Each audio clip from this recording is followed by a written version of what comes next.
What's up, everyone? Welcome back to Real Reds Talk, an authentic football fan channel made in Manchester. You are tuned into Pros and Cons, a show where we pick at the positives and nag at the negatives. Get the introduction right, Nick.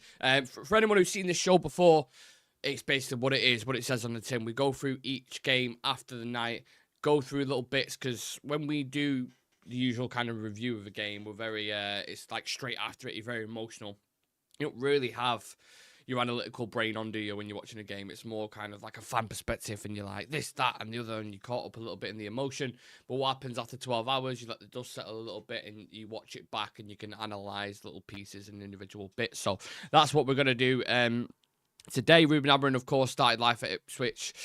Not the way he wanted. He obviously wanted the win. I think it's fair to say some of the excitement has been taken out slightly, and we've realised that, actually, a lot of these players are still shit, basically, and still very average, and this is going to take quite a long time. I want to read a message from a Sporting Lisbon fan, if I can, and this kind of encapsulates the full thing, in my opinion. So, you're going to have to make a lot of changes to the team.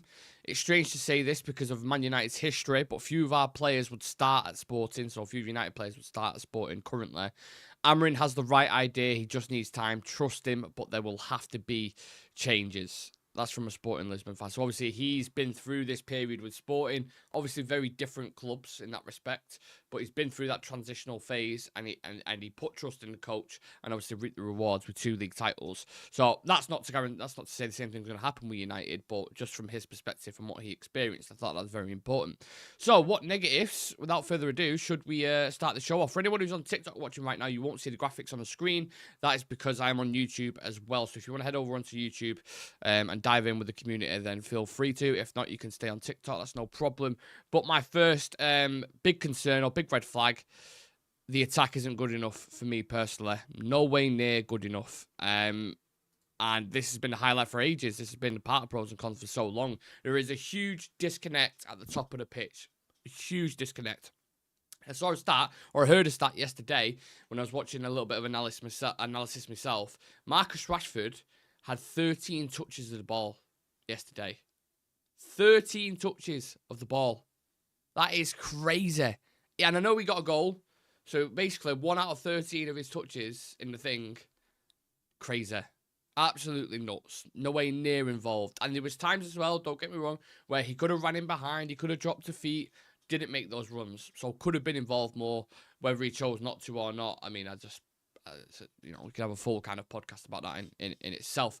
Garnacho and Bruno seemed a little bit confused at times. I don't think they knew. I mean, Bruno did really well for the AMAD goal in terms of like opening up space. And he's an intelligent player, so he won't take very long. But there was certain bits where even Amorim said that they kind of looked like they was overthinking a little bit, and maybe didn't quite understand their roles. If you look at the chance creation, for a long, long time now, we've been relying on kind of risky transitional play just to create chances. We had to, under Erik ten Hag, almost create chaos to get chances. And you've seen that in so many games. Now you're looking at it and you're like, these habits need to be broken down, and we need to start gaining some real control, whether that's centrally, whether that's out on the wings, just in all phases of the game. I think we need to improve on. As a unit, as a forward line, they're not winning no way near enough duels, and people won't necessarily associate that with an attacking line. But if you look at how certain teams press, they win the balls. So when you look at ground duels would be relatively good, right? Garnacho's got 3 out of 10 ground duels. Bruno 3 out of 8 ground duels. Rashford 1 out of 4, and it goes throughout the team almost. Like physicality, the profile is a massive issue, and just goals in general from the forward line is a problem. I think we've got 13 goals in 12 games so far in the league, and it's looking like it's going to end up the exact same as it was last year when we had just, what was it, -1 goal difference or +1 or somewhere around there. 13 goals in 12 games for Man United is, considering even some of the teams that we've played in there, like we've played Crystal Palace, we played Ipswich yesterday, we've played a couple of teams near the bottom, and it's still 13 in 12. Now, people will look at the stats in all competitions, but those metrics are only boosted up because of when we beat like Barnsley 7-0, for example. And when we scored, wasn't the game? We scored 3 against Porto, of course, but then drew that game 3-3, so it's irrelevant in that regard. Yeah, we need, and I've been banging this drum for a long, long time. We need an experienced striker, a good experienced striker. We had a debate back and forth a couple months back about should we bring in someone to compete with Rasmus, or should we bring someone in who Rasmus can learn off a little bit and then slowly integrate Rasmus into the fold. I don't think any of our strikers are good enough to score 20 plus goals, and that's a problem when you're trying to challenge near the top, because you look at other teams around us. Aston Villa have Ollie Watkins. Newcastle have Isaac. City have Haaland. Liverpool, take your pick. My God. Arsenal have Saka, who they can depend upon. Like, each team has that kind of talisman in the forward line. They can go, right, he's definitely going to get 20 goals at least, or 15 to 20 goals. We do not have that. We don't have one, so we need to go and buy a proven goal scorer. On to the next one. Eriksen and Casemiro in the midfield. It just doesn't work for many, many reasons. Their age, first and foremost, stands out when they're on the pitch. I'm not saying he was necessarily awful, but there are still things you watch, you're like, yeah, this has been an issue for a long, long time. I think they really struggle to cover ground at times, both of them. They're not athletic enough. I imagine very, very quickly, you're going to see Kobbie Mainoo and Manuel Ugarte move into the midfield, and they'll become starters and bring that kind of youthful energy. You've got Ugarte putting fires out. You've got Mainoo being the ball carrier and kind of playing between the lines, you know, and increasing that side of his game and developing.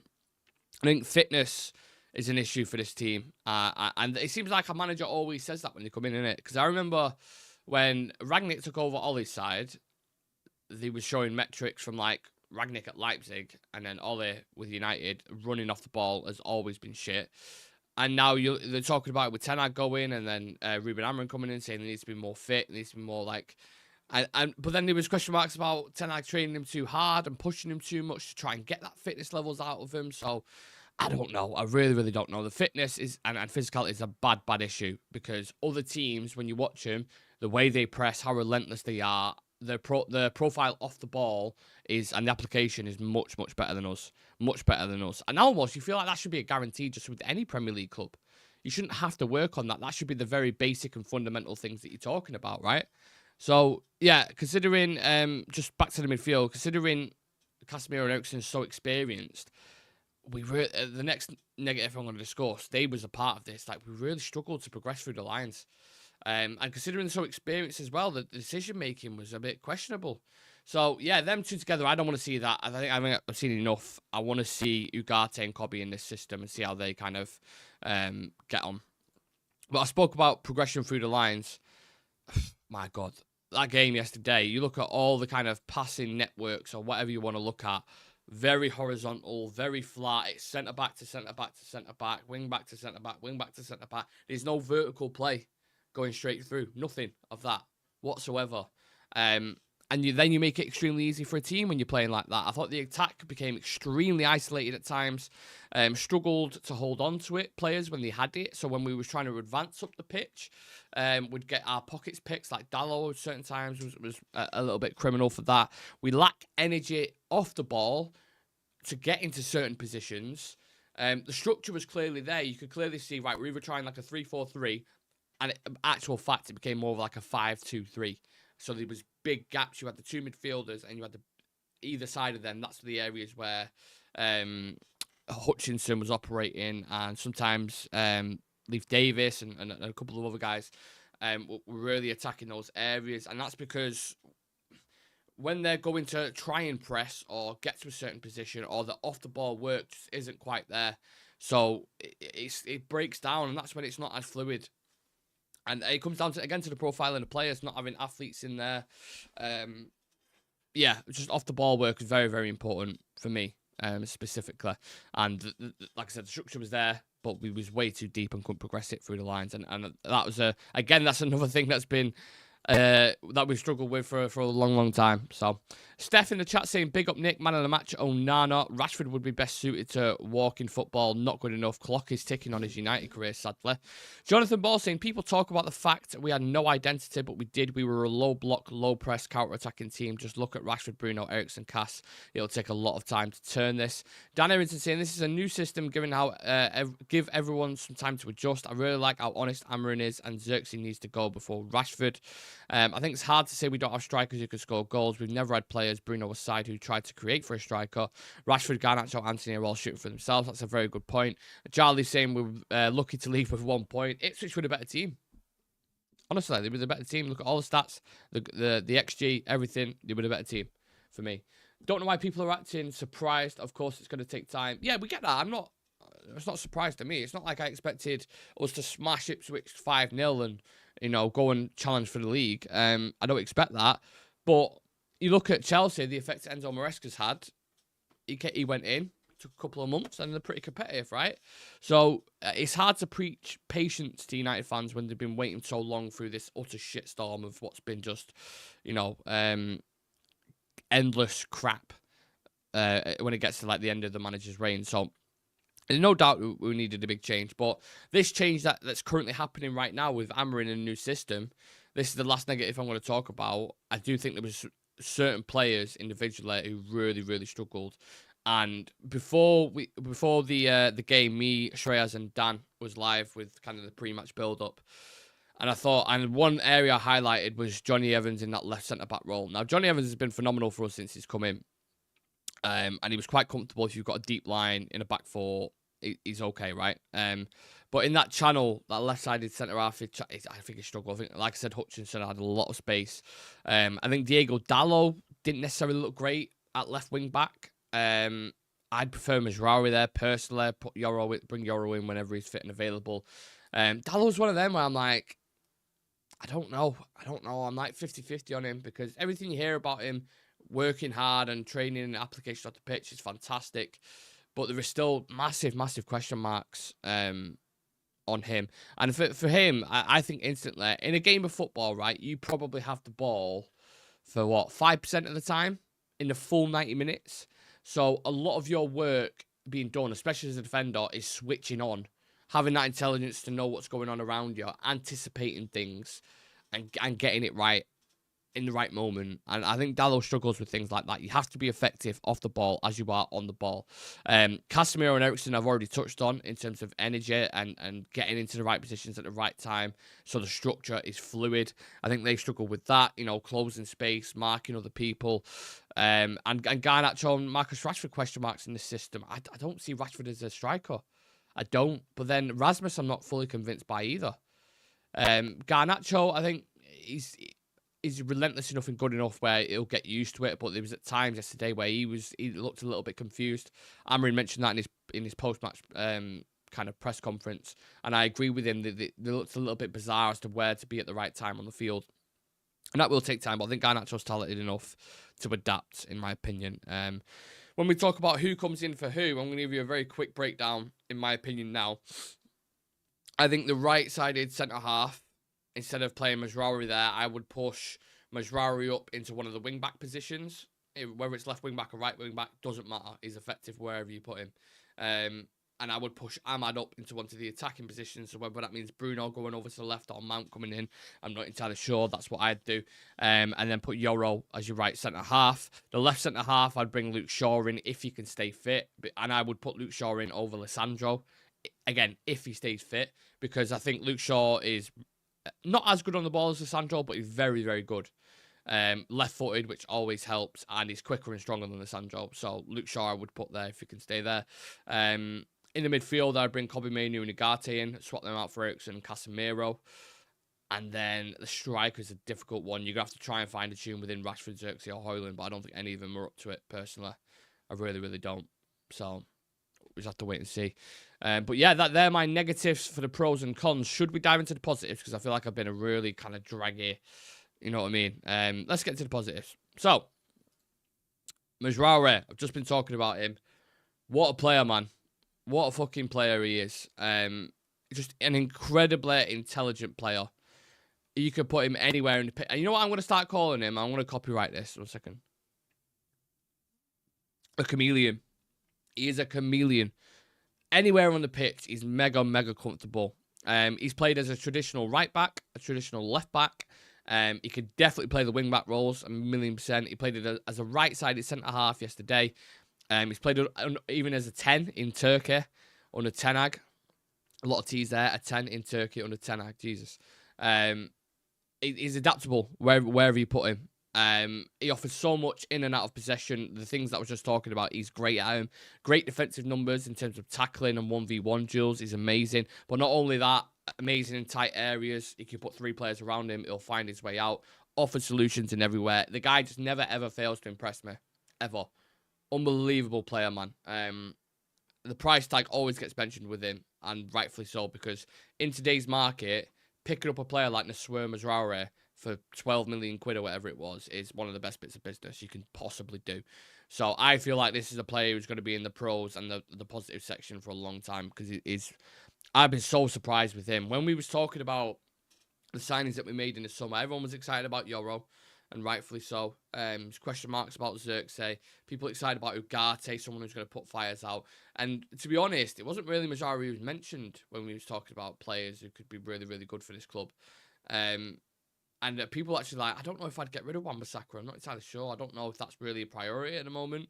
And now Wan-Bissaka's gone, and you've seen Mazraoui. He's just miles. With all due respect, he's miles better. So he'd get in the majority of teams around Europe, if not every single team. So, yeah, really, really happy with him, and long may it continue, because he's definitely a mainstay in that team. If you can't get him into your side, there's a real issue. He reminds me a little bit of Cancelo. A little bit. Some of his traits, I think. I know they're slightly different players, but I could see a bit of Cancelo in him. And Cancelo was so important for Man City and raved about. That's what I said on the show last week. If Pep had signed Mazraoui for that price and brought him in, everyone would be calling him fucking a genius and what a revelation. But don't get mentioned at United because of the situation that we're in, unfortunately. On to the next positive. You guys know what it's probably going to be, and it's my boy AMAD Diallo in his new role at wing-back. Super, super impressive. I said it on the review last night. Very funny how our best attacker is playing wing-back for some reason. I have no idea why, but he did the role justice and was very, very good. I thought the work that he'd done for the first goal was unbelievable. Shrugging a couple of players off, running directly down the channel, and then putting the ball in on his weak foot for Rashford to get the goal within like the first minute. That encapsulates everything this boy is about. Amad Diallo is a real special talent, and he's been in the dark for way too long. Way too long. I don't know how he didn't get more minutes under Ten Hag when he was playing Omari Forson and Anthony and all these guys above him. I would be sat there as Amad. I'm like, are you fucking joking? Are you taking a piss? How are you playing these kids above me? He's miles better than him. Both of them. Anyone, Plestri was playing there. He was like 4th in choice in terms of who's going to play. It's crazy. Never understood it, but I'm just finally glad he's getting his flowers because he deserves it, man. And he's been patient, extremely patient. He could have made a little bit of noise about contracts and other bits of situations, but he didn't. And he stayed focused and he's worked hard and he's got his opportunity and now he's starting to flourish in the first team. And I think he could be even more effective with more minutes and more games that come his way. So, yeah, special place in my heart for that boy. And United need to keep an eye on that contract situation because I think he's got a year left, is it? Something like that. Sort that out. Don't let that run down anymore. I think there might be an extension in there potentially, but please, United, give him a contract as soon as possible. Because I think he'll be a key player under AMORIM, no doubt about that. And likewise with him, Andre ONANA deserves his flowers. But you know what? People in the mainstream and with big channels with millions of subscribers will tell you, oh, Nana, what a fucking joke. De Gea's well better, because De Gea's having a relatively good season with Fiorentina. Look at him now. Look at him now. That point-blank save for Delap was incredible. 5 saves in total, some really, really important ones in there. Now, there was a flip side of that. I think he had 0 out of 10 long balls, so his distribution lengthways wasn't amazing, but I'll let that slide for his overall performance. Seems very confident at the moment, still winning the race for the Golden Glove. I think he's got 5 clean sheets somehow in this shit United team. He's prevented more goals, 4.1, than any other goalkeeper in the Premier League so far this season as well. There's another little metric for you. And if you think about the start he had in the Champions League last year, wow, crazy. But he's made big saves this season. The one against Eze, Crystal Palace, was one that stands out. I'm pretty sure there was one in Turkey as well against Fenerbahce. That was mad. Was it a header? And he just tips it over the bar. The one yesterday against Delap. I mean, he's creating his own highlight reel. And he's been top 3 players this season. Onana, top 3 players for us. And I'm happy. 40 million quid from Inter Milan when he was the goalkeeper of the season in the Champions League. I think it's good business. And he's still young for a goalkeeper. He's not even 30 yet. So that's one position. When I was going through them all before, I'll do it very quickly. So Onana, I would keep in net. I would put Yoro right centre-back. I'd put De Ligt in the central centre-back. I think he's fine there. And I would put Luke Shaw in the left centre-back. I'd put Majraoui at left wing-back. I'd put, or even right wing-back, to be fair. Maybe bring Malacia in, or keep AMAD there if you want, I suppose. And then I'd have Kobbie Mainoo, Nagate in the midfield. And then the front three, I would probably have... I'd put Mount in there, definitely. Mount... Oh, this is tricky. It's really tricky. Mount or Bruno, take your pick. And then one of the Garnacho, someone who can carry it and beat a man. And then you'd probably have to put Rasmus up top. But I think the ones I was struggling to think of there, you probably have to do some business in the market. And a striker, which I've already spoken about. But that's the team I would go for or start pushing towards. Excuse me, for the main games. Right, let's go back to the comments then. And TikTok, get your opinions in. I want to hear every one of them. United with Lissandro and Yoro in the back three, plus Mainoo and Nagate in front of them. Better days ahead. Dan Errington says we're going to need a minimum of 3 very good windows. We've heard that before. Need a left-footed left wing-back. That's from Steph. Evans' age did catch up with him last night. He didn't look good. Shaw, who's not played, looked good except for once when he tried to clear the ball into Ipswich player 3 times. I know, but Shaw's just come back, hasn't he? He's quite literally... first 20 minutes since March, I think. So he's going to be a little bit rusty. Maz is good, but he did not have the best game last night. He did some strange passes, giving the balls away to Ipswich. 134 touches Mazraoui had last night, by the way. 134. A lot. Onana's maybe the best keeper in the league, if not the best, far away from the... if not the best, not far away from it. I think that's a fair comment. I think Shaw as a left centre-back makes more sense than Evans, 100%. Onana saved our bacon many times. That's from Up the Rebels. Wayne saying Sporting won 6-0 yesterday. It's not the manager, it's the league. Need a left-footed left wing-back for balance as well. That's from Metal Man. Yeah, you all make fantastic points, and I think I agree with it. Which is now we get to the conclusion, don't we? I think it's going to take time, like we said at the start. There are 5 or 6 players who will come into this side. Yoro, Mainoo, Shaw, Kobbie, Hoyland, and maybe even a few surprises from the academy that could come in there. You saw Konkonki, is it? The young centre-back, be praised and mentioned by the coaches. I think we have a reality, to be honest, that we need to face, that we are, at this moment in time, an average mid-table Premier League side. There's no getting away from it. We have to accept it. We should never, ever, ever be happy with that and never be satisfied with that, ever. But I'm just saying we are. You compare it to a team like Brighton are better than us at the minute. Villa are better than us at the minute. Spurs are better than us. City, Liverpool. The majority of the teams at the top. Fulham are playing better football than us. Forest are playing better football than us. We're a mid-table team at the moment. And that can improve with time, for sure. And windows and getting certain profiles in, 1,000,000%. But that's how I felt watching us yesterday. So going into games now, the predictions that you make are just based off what you've seen. I said when we did the preview, it was me, Chive, Sam, and Dan, I think, on the preview. And they was all like, I'm not sure. I think this could be a tricky 1-1 or a 2-1. And at the time, I was like, no, it's 3-1 or a 3-0.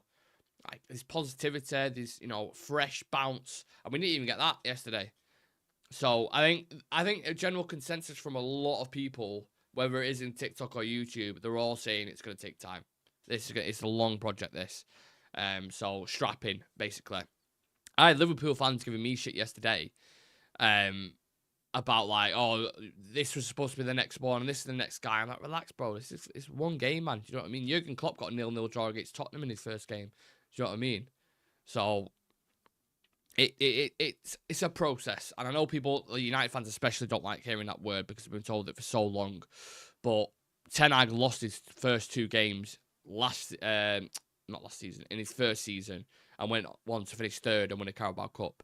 So that doesn't set the standard and set the tone for the rest of the games. Luckily enough, we've got Bodo Glimt on Thursday night, and then we've got Everton at the weekend. So if you want to bounce back and you want to show an impressive performance, go and do it against these teams with all due respect. It's not City. Well, City are pretty shit at the minute. You're not playing Liverpool, are you? So you need to get a couple of wins under your belt. I felt Ipswich and Everton, you need to get wins there, because when you come up against Arsenal, City and Tottenham in December, they're going to be tricky games. But he's beat City before. So, yeah. So, this is where you guys can come in for the last 5 minutes of the show. I'm going to read out as many comments as I can on both TikTok and YouTube. Fill in the blanks if I've missed any. I've spoke about pros, positives, spoke about cons, negatives. Did I miss any out whatsoever? What would you guys say? Put it in the comments. Give me your list of pros and cons, and I'll go through it. Onana's, sorry, I read that out. And most important positions is right and left back. That's why AMAD is suited for that right wing back spot. We are missing a left wing back. I wish we still had Palistri, who was mentioned. I don't see Palistri in there personally. I think Shaw makes sense. Trust the process. Bodo Glimt against an unbalanced United. You know we're being tossed to the Lions against Bodo, right? If you're calling Bodo Glimt the Lions, I'd love to know what Liverpool are at the moment. No play the kids in Europe. We'll then get to see them, and I bet we get a couple into the team. Thought Cass, Evans, Eriksson looked far too slow getting back. That's what I mean, Sean. It's about profile, individuals, physicality, energy off the ball, getting back into certain areas when needs be, because then teams exploit that. When they know that if we can if we can counter press or win the ball high up in a certain position, Eriksson and Casemiro ain't got the legs to turn around and catch up, or the recovery pace. You bring Ugarte, that slightly changes. You bring Yoro instead of Evans, that slightly changes. Little tweaks like that, and you'll see a difference. You'll see a big difference. I'm not saying a difference where you're going to be challenging at the top of the league. Nowhere near that, but at least respectable near top 4, top 5, top 6, whatever you want to call it. That's how I feel about it anyway. So, yeah, I think we covered quite a lot there, to be fair, for AMORIM's first game. He knows himself, he would have known before he walked through the door that this is a massive, massive job. When you're coming into a team that's 13th in the league and 14th in the Europa League, you know there's a big job on your hands. And the expectations at United are massive, absolutely massive, obviously, given our history. So, yeah, let's just see. Next couple of weeks, I want to see an improvement. I want to see some players becoming more acclimatised to this system.